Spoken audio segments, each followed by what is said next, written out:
Hello दोस्तों, welcome to only IAS. Discuss करते हैं इस वीक के कुछ इकोनॉमी के रिगार्डिंग कुछ इंपॉर्टेंट करंट अफेयर्स के बारे में। देखो, एक इंपॉर्टेंट न्यूज़ जो इस वीक देखने को मिली दैट वाज रिगार्डिंग कि इंडिया का जीडीपी डेटा। कब का जीडीपी डेटा? ये था Q1 डेटा फॉर FY 2023। अब इसको समझते हैं। पहले तो कई स्टूडेंट्स को यही दिक्कत आती है कि इसका मीनिंग क्या है। देखो, जब हम बात करते हैं फाइनेंशियल ईयर की, ठीक है, FY का मतलब होता है फाइनेंशियल ईयर। इसका मीनिंग पता क्या होता है? इसका मीनिंग होता है अप्रैल से लेके मई तक का टाइम। सॉरी, अप्रैल से क्या बोल रहा हूँ, अप्रैल से मार्च तक का टाइम, राइट। तो अप्रैल से मार्च तक का जो टाइम होता है that is known as financial year. अब इसके अंदर भी ये जो पूरे 12 महीने हुए अप्रैल से लेके मार्च तक, इसमें हो जाते हैं 4 क्वार्टर्स। 3 महीने का एक क्वार्टर होता है, तो 4 × 3 12 मंथ्स, ठीक है ना। तो जो पहला क्वार्टर होता है वो कौन सा हुआ? वो होगा अप्रैल से लेके जून तक का पहला क्वार्टर। इसको बोल देते हैं क्या? Q1। फिर इसके अगले 3 महीने वो Q2 हो गया, फिर Q3 हो जाएगा एंड Q4, फिर फाइनली क्या होगा? जनवरी से लेके मार्च। तो इस तरह से इंडिया का फाइनेंशियल ईयर चलता है, मतलब फाइनेंशियल ईयर इन जनरल ऐसे चलता है। तो अभी जो डेटा आया ना हमारे सामने, जो 13.5% का ग्रोथ हुआ है जीडीपी का, वो कौन सा है? वो ये है अप्रैल से लेके जून। अप्रैल से लेके जून कौन सा? 2022-23 वाला जो पार्ट है, यानी कि अप्रैल टू जून 2022 का जो अभी हुआ है उसका डेटा आया है। पर आप सोच रहे होंगे कि सर ये अगस्त के एंड में क्यों आया या सितंबर की स्टार्टिंग में बोल लो, ठीक है, अगस्त एंड में क्यों आया? क्योंकि ये 2 महीने के डिले के साथ आता है, राइट। तो अप्रैल से जून में जो जो चीज़ें हुई हैं उसका डेटा वगैरह निकलने में टाइम तो लगेगा ना, तो 2 महीने का डिले लगता है। तो इस वजह से डेटा हमें अभी अगस्त एंड में ये चीज़ देखने को मिली है। तो आई होप एटलीस्ट ये समझ आ गया होगा कि अभी क्यों डेटा आया है, ठीक है। और आप देख रहे होंगे कि सर 13.5% है, ये तो काफ़ी अच्छा लग रहा है, ठीक है, डबल डिजिट है। तो डबल डिजिट ग्रोथ रेट चल रही है, तो देखने में लग रहा है कि काफ़ी अच्छी चीज़ है। तो डेफिनेटली अच्छी चीज़ है भी, ऐसा मैं मना नहीं कर रहा, ठीक है, अच्छी चीज़ है ये। एंड इवन अगर हम बात करें तो आप देख रहे हो कि कहीं ना कहीं इंडिया क्या है? इंडिया वर्ल्ड की one of the fastest growing economy है, ठीक है। चाइना का डेटा काफ़ी खराब आया है, बट इंडिया का 13.5% डेटा आना कहीं ना कहीं ये काफ़ी अच्छी चीज़ है। और वो भी ऐसी सिचुएशन में जब रशिया यूक्रेन की वॉर चल रही है, एक तरफ पूरे दुनिया में कहीं ना कहीं इन्फ्लेशन बहुत ही हाई नंबर्स पे चल रहा है, ग्लोबली सारी चीज़ें अनसर्टेनिटी हो रही है। तो ये सारा उस कॉन्टेक्स्ट में इंडिया का ये डेटा काफ़ी अच्छा डेटा है। However on the other hand एक ओपिनियन इसके अपोजिट भी है। हम उस ओपिनियन को भी समझेंगे कि ये काफ़ी सारे इकोनॉमिस्ट ऐसा क्यों बोल रहे हैं कि डेटा अच्छा नहीं है, उसको भी समझने की कोशिश करेंगे। बट बिफोर दैट हमें समझना ये ज़रूरी है कि आखिर ये डेटा निकाला किसने, कौन सी ऑर्गेनाइजेशन है। तो वो कौन है? That is NSO, national statistical office, जो हमारी ministry of statistics and programme implementation है ना, जिसको हम प्यार से क्या बोलते हैं? मोस्पी, ठीक है। तो मोस्पी के अंदर एक ऑफिस है NSO। पहले एक्चुअली होते थे NSSO होता था और CSO होता था, ये मर्ज कर दिए गए थे, ये NSO बन गया था, ठीक है, नेशनल स्टैटिस्टिकल ऑफिस। तो इसके द्वारा ये डेटा निकाला गया है, ठीक है। इसके और भी फंक्शंस होते हैं, वो आप यहाँ पर पढ़ सकते हो। अब आते हैं उस मुद्दे के ऊपर कि आखिर ये जो लेटेस्ट जीडीपी नंबर है ये हाई तो हैं, बट कहीं ना कहीं इसमें दिक्कत क्या है? क्या एक्चुअल में उतने हाई हैं भी? ये 13.5% अच्छा है, ये खराब है? इसको ज़रा समझने की कोशिश करते हैं। बट बिफोर दैट ना, मैं आपको छोटा सा एग्जांपल बताना चाहता हूँ, ठीक है। कई बार समझने में दिक्कत आती है तो एग्जांपल से समझना। जैसे आप आजकल देखो क्रिकेट चल रहा है काफ़ी ज़्यादा, तो एग्जाम्पल लेते हैं, क्रिकेटर का कोई ले लेते हैं। जैसे मान लो विराट कोहली का एग्जाम्पल ले लिया। अब आप मान के चलो कि विराट कोहली ने पिछले 4-5 मैचेस में बना रहे थे रन, मान लो 40 रन बनाए थे, फिर उसके अगले मैच में उन्होंने 50 बनाए, ठीक है। फिर हो सकता है अगले मैच में उन्होंने 5 रन बनाए हो, ठीक है। फिर अगले मैच में हो सकता है उन्होंने 10 रन बनाए हो, राइट। अब अगर आप इन नंबर्स को देखो, सिर्फ इन दोनों को जो मैंने हाईलाइट किया है, सिर्फ इन दोनों नंबर्स को देखो, तो आप पता क्या सोचोगे कि यार यहां पर तो ना डबल हो गए स्कोर, ठीक है ना, यहां तो 100% इंक्रीज हो गया। तो आप शायद इस नंबर को देख के सोचोगे कि यार ये तो बहुत ही अच्छा स्कोर कर रहे हैं, ठीक है, it has been performing very well, ऐसा लगेगा देख के। पर एक्चुअल में रियलिटी कुछ और है। ये नंबर्स 100% के हिसाब से लग रहा है कि इसकी ग्रोथ रेट बहुत ज़्यादा है, पर एक्चुअल में नंबर ये कुछ खास नहीं है। क्यों? क्योंकि जब हम पिछले नंबर्स पे देखते हैं ना, तो हमें देखने को मिलता है कि उनके पिछले नंबर्स के हिसाब से तो बहुत पीछे हैं, ठीक है। तो इंडिया का जीडीपी डेटा भी ना कुछ इसी तरह से है। कैसे? मैं समझाता हूँ। जैसे आप ये चीज़ रियलाइज़ करो, आप चलते हैं पहले यहाँ वाले टाइम के, जो पहले का टाइम है, और फिर इसके बाद आप जानते हो क्या आ गया? कोविड-19 पैंडमिक। अब कोविड-19 पैंडमिक था, और ये इसका सबसे पीक टाइम क्या था? जब मतलब ना बिल्कुल लॉकडाउन था। तो वो लॉकडाउन कहीं ना कहीं जो मार्च एंड्स के आप जानते हो, या फिर ऐसा मान लो कि अप्रैल स्टार्टिंग थी 2020 की, या मार्च के जो आखिरी के 10 दिन थे, और उसके बाद 2-3 महीने तक काफ़ी भयंकर लॉकडाउन था, ठीक है। और जब लॉकडाउन होता है तब कोई इकोनॉमिक एक्टिविटी कहाँ से होनी थी, कोई कहीं कुछ किसी ने कुछ नया नहीं खरीदा, कोई मूवमेंट नहीं हो रही, सब लोग अपने घरों में बैठे हुए थे, तो कुछ नई खरीदारी नहीं हुई। तो उस वजह से हुआ क्या, हमारी जीडीपी अचानक से नीचे आई बहुत ज़्यादा, ठीक है। फिर इस तरह से हम अगर उसके बेसिस पे रिकवर भी करें ओवर द टाइम, पर एक एग्जांपल से समझो इस चीज़ को। मान लो हम कोविड-19 के पिछले साल, मतलब ये तो हम बात कर रहे हैं अप्रैल 2020 की, ठीक है। इसके एक साल पहले की बात करें, मतलब इसके एग्जैक्टली एक साल, मान लो कि जो इसके पहले का क्वार्टर रहा, यानी कि अप्रैल से जून 2019 की बात करें, एग्जाम्पल समझो कि तब हमारी जीडीपी रही 100, एग्जाम्पल है, ठीक है। अब इसके बाद हम जानते हैं इसके एग्जैक्ट एक साल बाद क्या हुआ, क्या इसके एग्जैक्ट साल बाद आया कोविड-19 पैंडेमिक, तो हमारी जीडीपी बहुत मेजर लेवल से कॉन्ट्रैक्ट करी। जैसे यहाँ पे दिया ना 24% के आसपास, तो मान लेते हैं 24% से कॉन्ट्रैक्ट करी, तो ये 100 का कितना हो गया होगा, ये हो गया नियरली 76, ठीक है। जीडीपी हमारी अप्रैल से जून 2020 में 76 हो गई, ठीक है जी। फिर इसके एग्जैक्ट एक साल बाद क्या हुआ, ये यहां पर हमारी ग्रोथ रेट लगभग 20% थी, ठीक है। तो 76 का 20% आप देख सकते हो, कैलकुलेट कर लेना, ठीक है। बट आई थिंक अराउंड 92 के आसपास आएगा, ठीक है। एग्जैक्ट नंबर में नहीं जा रहा मैं, बट इसके आसपास आएगा कहीं ना कहीं। तो ये था अप्रैल से जून 2021। अब इस साल का डेटा क्या है, जो 2022 वाला मैंने अभी बताया ना 13.5%, तो 92 का 13.5% करो, मतलब इसमें करो जरा, ठीक है। आई थिंक ये आएगा कहीं ना कहीं 105 के आसपास आएगा, ठीक है। एग्जैक्ट नंबर आप एक बार कर लेना कैलकुलेट। तो अप्रैल से जून 2022 का डेटा आएगा ये। तो आप एक चीज़ नोटिस कर रहे हो कि हमने यहाँ पे 76 के बाद 92 पे गए, तो ये लगभग 20% का था, ये वाला 20%, और 92 से 105 पे आए तब 13-13.5% का इंक्रीज था, ठीक है। पर आप एक चीज़ नोटिस कर रहे हो कि 3 साल पहले हमारी जीडीपी 100 थी, अब इसमें आज कितनी हमारी जीडीपी है, 105। तो लगने को तो लग रहा है यहाँ पे बहुत बड़े नंबर्स हैं, कि जैसे हम 20% से पिछले साल इस क्वार्टर में ग्रो हुए थे, इसके बाद यहाँ पर हम 13.5% से ग्रो हुए थे। पर अगर हम कंपैरिजन करें ना इस 100 से, जो हम 3 साल पहले थे, आज भी हम उसी के आसपास ही बैठे हुए हैं, कोई ज़्यादा वहाँ से चेंज नहीं आया, समझ रहे हो। तो इस वजह से हमें शायद लग रहा था कि हमारी जीडीपी ग्रोथ रेट 13%, 13.5% बहुत ज़्यादा है, पर एक्चुअल में जो सिचुएशन जो जहां पर आज से हम 3 साल पहले थे, लगभग उसी लेवल के आसपास ही हम कहीं ना कहीं चल रहे हैं। तो ये फर्क होता है, और इसी को क्या बोल देते हैं, इसी को बोल देते हैं क्या, बेस इफेक्ट।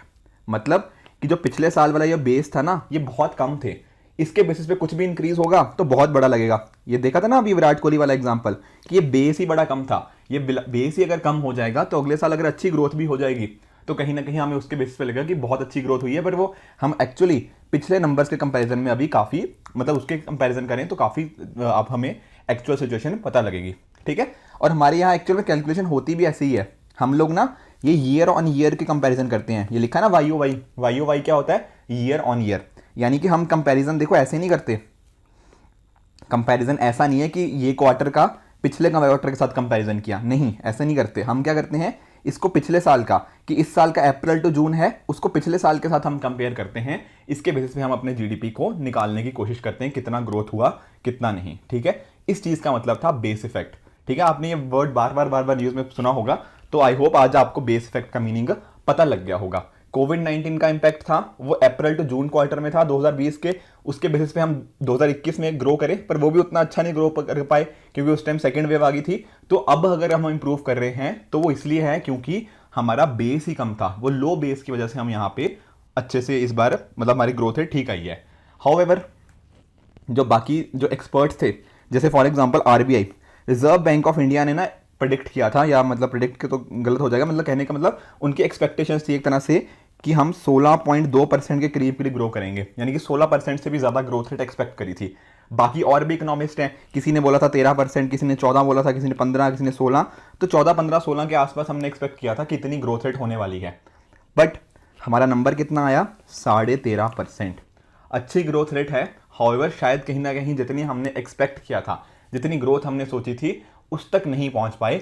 इस वजह से आपको इस तरह के आर्टिकल देखने को मिलेंगे कि इंडिया का जीडीपी डेटा उतना अच्छा नहीं है जितना हम सोच रहे थे। आई होप आपको इस चीज़ का मीनिंग समझ आ गया होगा, ठीक है। ये लास्ट ईयर का आर्टिकल मैंने आपके सामने रखा है। लास्ट ईयर भी इस तरह के ना ये बेस इफेक्ट की बात बार बार हो रही थी कि किस तरह से अभी भी हम 2019 लेवल के कंपैरिजन में पीछे हैं, क्योंकि वो बेस ही इतना हमारा कम हो गया है। ठीक है, तो आई होप आपको ये बेस इफेक्ट वाली चीज़ अच्छे से समझ आ गई होगी।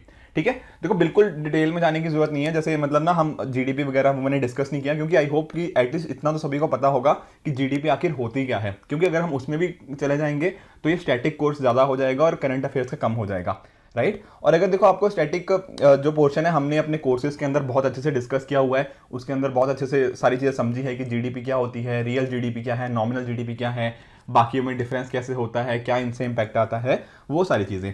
इनफैक्ट अगर आप कहीं ना कहीं जो हमारा फाउंडेशन कोर्स है उसको ज्वाइन करना चाहते हो तो डेफिनेटली आप ठीक है इस पे जा सकते हो, video.onlyis.in पे जा सकते हो। ये पर्टिकुलर कोर्स इस तरह से डिज़ाइन किया गया है कि बिल्कुल आपको बेसिक से लेकर एडवांस तक सारी चीज़ें इसके अंदर डिस्कस कर दी जाती हैं। ठीक है, और सारे सब्जेक्ट जितने भी आप कहीं ना कहीं सोच सकते हो ना, प्रीलिम्स के सब्जेक्ट्स हो गए, मेंस के सब्जेक्ट्स हो गए या इंटरव्यू कॉम्पोनेंट होंगे, वो सारे डिफरेंट कॉन्सेप्ट्स यहाँ पर कवर कर दिए गए हैं। ठीक है, इसके अलावा बहुत सारे फीचर्स हैं जो यहाँ पर आप देख भी सकते हो। इसके साथ ही कुछ ऐसे एस्पिरेंट्स भी हैं जिनको कहीं ना कहीं मार्क्स इंप्रूवमेंट प्रोग्राम की जरूरत है। इसके अंदर क्या होता है, इसके अंदर आपको प्रीलिम्स के टेस्ट मिल जाते हैं और साथ साथ मेंस के टेस्ट, यानी कि एक तरह से जो चीज़ें आपने पढ़ी है ना उसको एक प्रॉपर शेड्यूल के साथ कैसे आप अप्लाई कर सकते हो, कैसे अपनी प्रिपरेशन का एप्लीकेशन पार्ट चेक कर सकते हो, वो यहाँ पर आपको मिल जाएंगी। तो इसके कॉरस्पॉन्डिंग आपका अच्छे से वैल्यूएशन भी हो जाएगा, अच्छे से आपको फीडबैक प्रोवाइड किया जाएगा, मेंटरशिप हो जाएगी। तो कहीं ना कहीं जो आपकी गलतियाँ हैं आप उनमें वर्क कर सकते हो एक प्रॉपर शेड्यूल के हिसाब से और अपनी तैयारी को बहुत ही बेहतर बना सकते हो। तो अगर आप ये कोर्स ज्वाइन करना चाहते हो तो dpp.onlyis.in पे जा सकते हो, राइट। और ये दोनों के दोनों कोर्सेज ना आपको ऑफलाइन माध्यम में भी मिल जाएंगे as well as online medium में भी ये अवेलेबल है, राइट।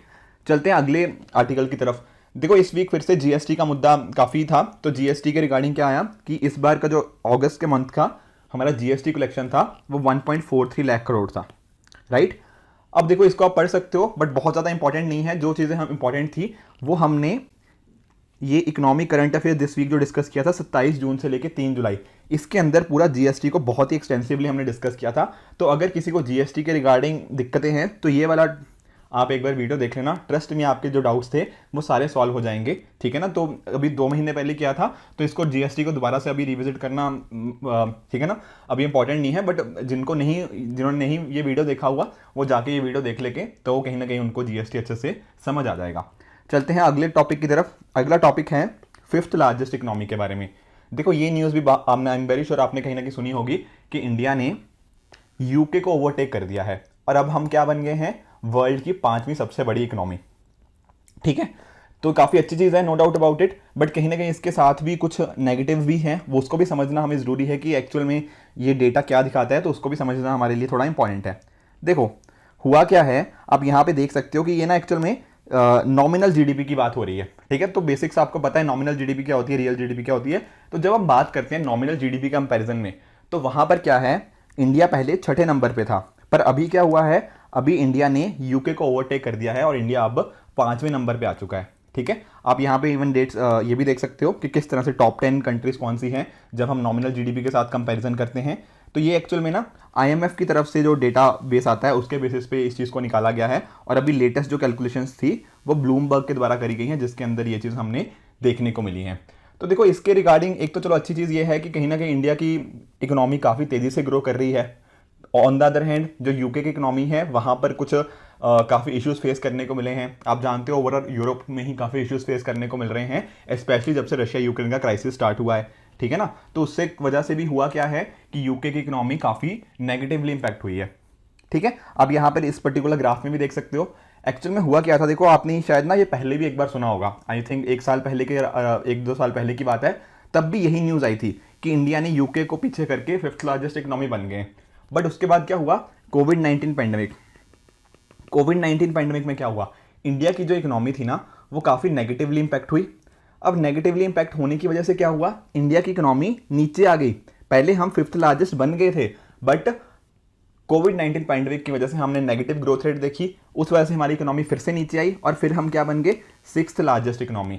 अब हमने वापस से एक तरह से अच्छे से रिकवरी करने की कोशिश हम बढ़ रहे हैं। हाउएवर यूके अभी भी कहीं ना कहीं यूके की इकोनॉमी में अभी भी काफ़ी सारे इश्यूज आ रहे हैं।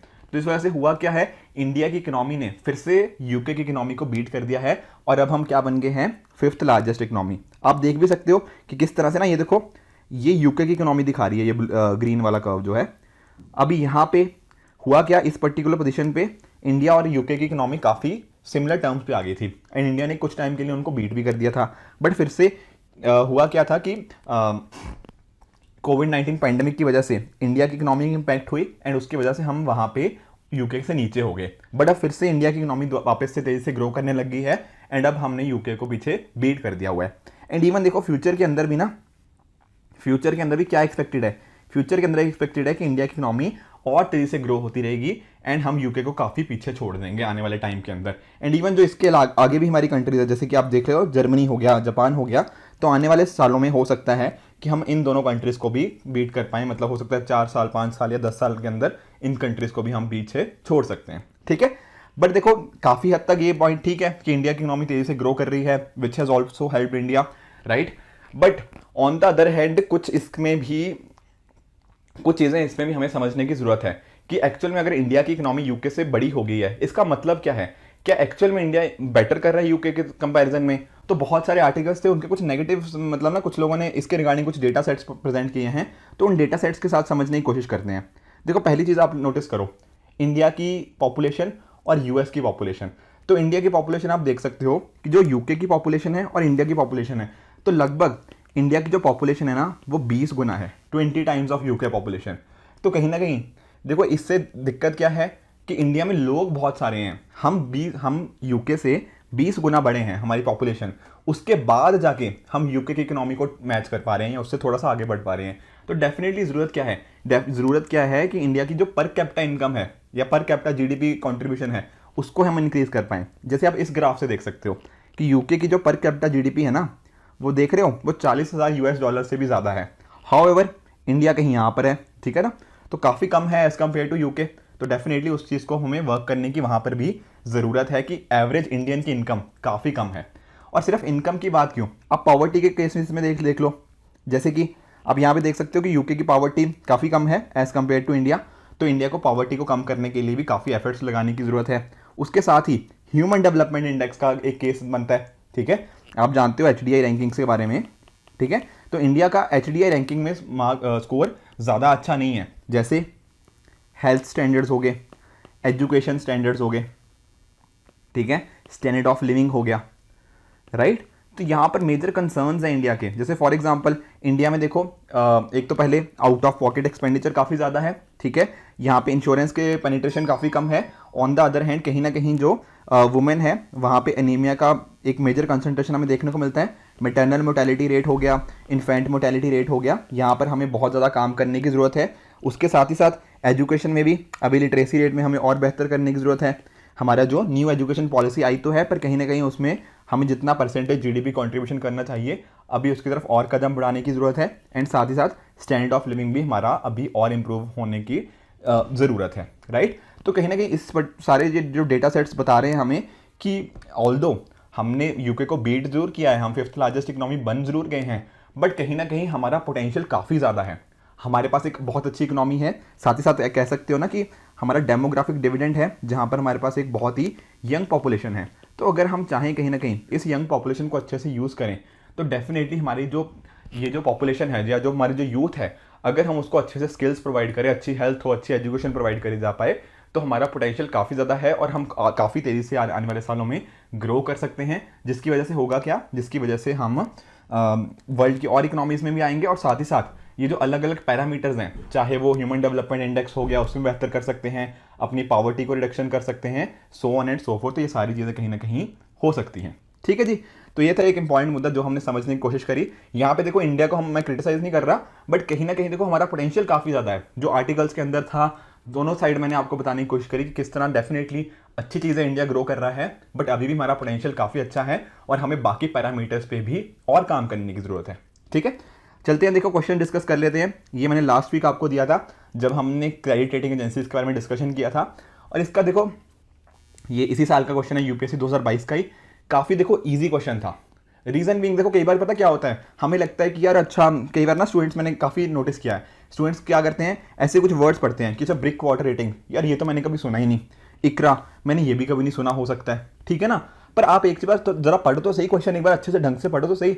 हमने एटलीस्ट इतना तो सभी ने पढ़ा होता है कि जो क्रेडिट रेटिंग एजेंसी है ना, वो रेगुलेट सेबी के द्वारा करी जाती हैं, ना कि आरबीआई के द्वारा।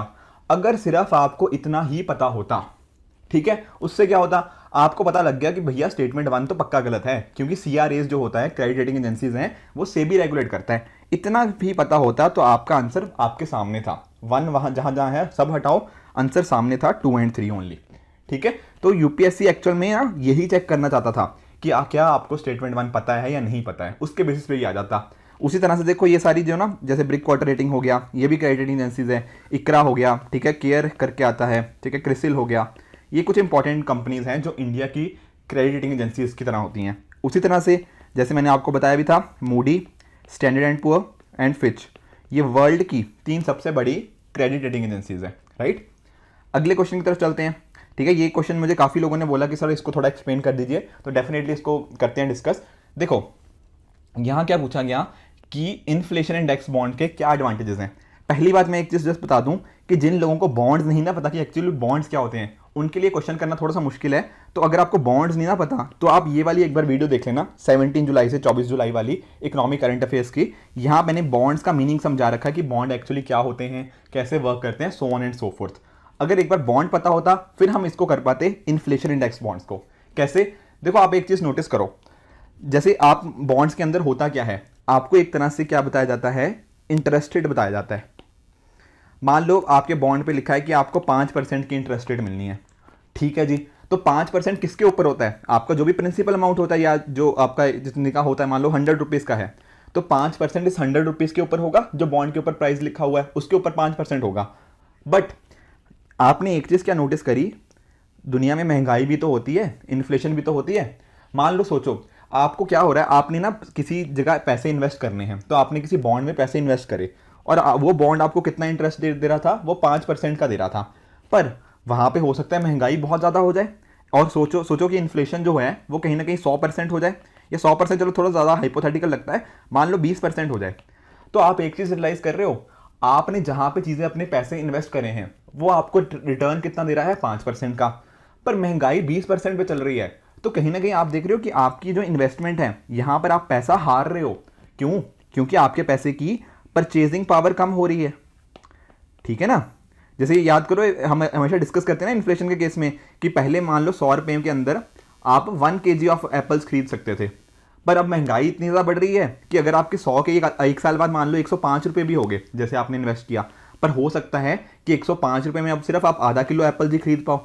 तो डेफिनेटली अगर आपने 5% के ऊपर कोई चीज़ इन्वेस्ट भी करी थी ना, तो उसका आपको नेगेटिव रिटर्न मिला एक तरह से, समझ रहे हो कि आपको रिटर्न तो मिल रहा था पर इन्फ्लेशन की वजह से वहाँ पे आपको दिक्कतें आ गई। तो इस वजह से ना इन्वेस्टर्स जो होते हैं, जो कहीं ना कहीं बॉन्ड्स को खरीदते हैं, जो बॉन्ड्स में पैसा डालते हैं, उनको एक डर लगा रहता है। क्या डर, कि भैया ये जो 5% का हमें मान लो रिटर्न मिल रहा है, क्या वो इन्फ्लेशन को अच्छे से बीट कर पाएगा या नहीं कर पाएगा। कल को मार्केट में इन्फ्लेशन बहुत ज़्यादा हो गया तो डेफिनेटली हम इस चीज़ से लड़ नहीं पाएंगे, ठीक है ना, हमारा जो इन्वेस्टमेंट की थी वो काफ़ी ख़राब हो जाएगी। तो इस वजह से होता क्या है, इस वजह से इस चीज़ को सॉल्व करने के लिए एक तरह से कह लो इन्फ्लेशन इंडेक्स बॉन्ड्स का यूज़ किया जाता है।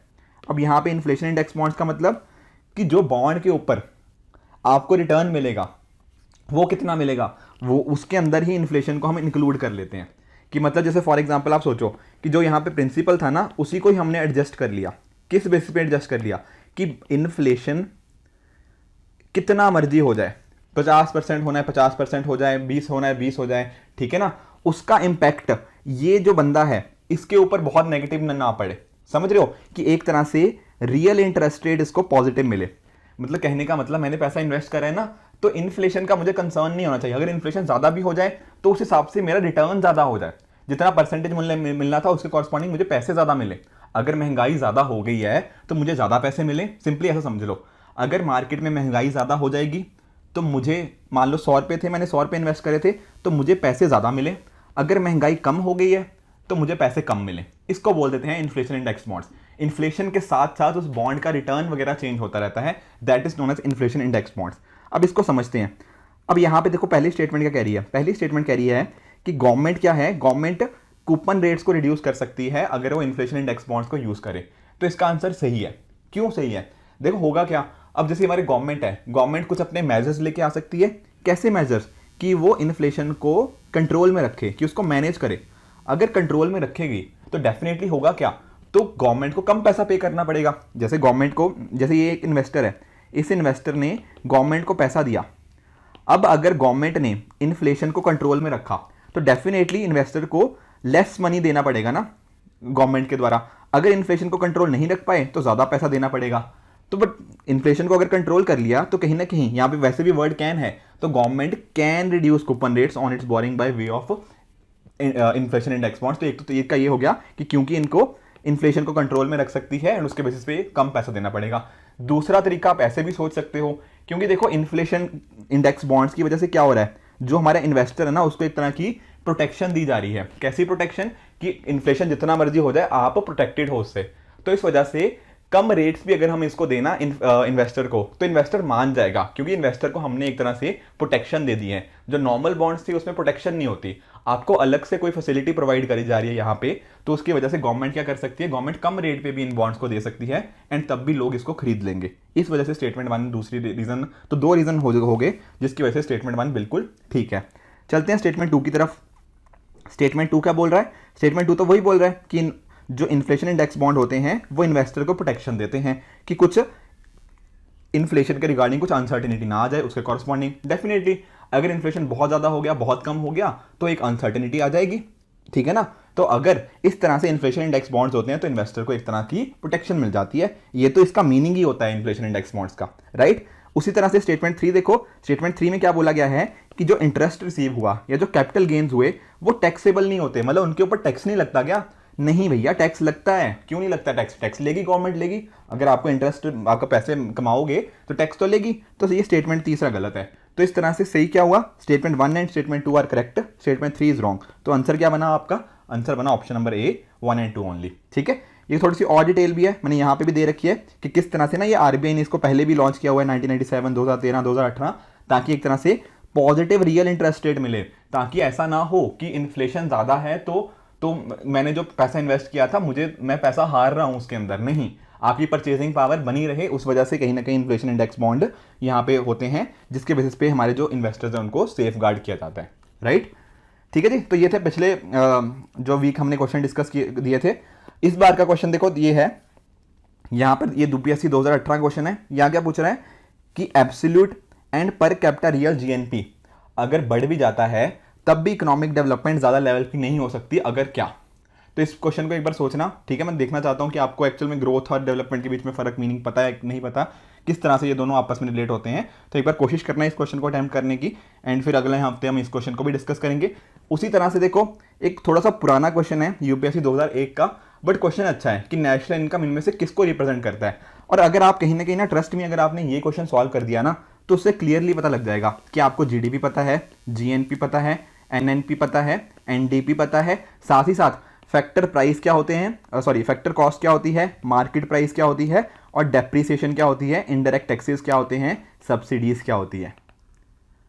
ठीक है, ये क्वेश्चन कोशिश करना, ये सारे के सारे कॉन्सेप्ट्स अगर आपको पता हैं तो बहुत आसानी से क्वेश्चन सॉल्व कर ले जाओगे। और देखो ये इस तरह के कोई ना कोई क्वेश्चन होते हैं जिनको अगर आपकी कॉन्सेप्चुअल क्लैरिटी अच्छी है ना, ट्रस्ट में आप क्वेश्चन ऐसे गलत नहीं कर सकते।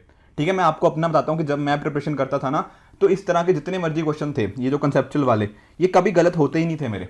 ठीक है, कई बार हो सकता था कि मैं मान लो कि करंट अफेयर्स के ऊपर आया, उसमें गड़बड़ कर दी, किसी और में गड़बड़ कर दी, बट यहाँ पर इस तरह के क्वेश्चन तो आप गलत नहीं कर सकते। क्यों? क्योंकि these are purely conceptual question. अगर ये सारे टर्म्स आपको पता है ना, इनका फर्क पता है, मीनिंग पता है, इन सभी चीज़ों का मीनिंग पता है, तो दीज आर वो क्वेश्चन है जो आपको पक्का प्लस 2.66 मतलब प्लस 2 देके ही जाएंगे, 2.66 नहीं प्लस 2 देके ही जाएंगे डेफिनेटली। ठीक है, तो कोशिश करना, अगर कोई डाउट होगा तो नीचे कमेंट्स में डाल देना, मैं कोशिश करूंगा उसको नेक्स्ट वीक आपका एड्रेस कर दूं। ठीक है ना।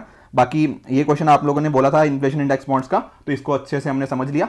तो आज भी एक पहला क्वेश्चन ये, एंड सेकेंडली दूसरा क्वेश्चन ये।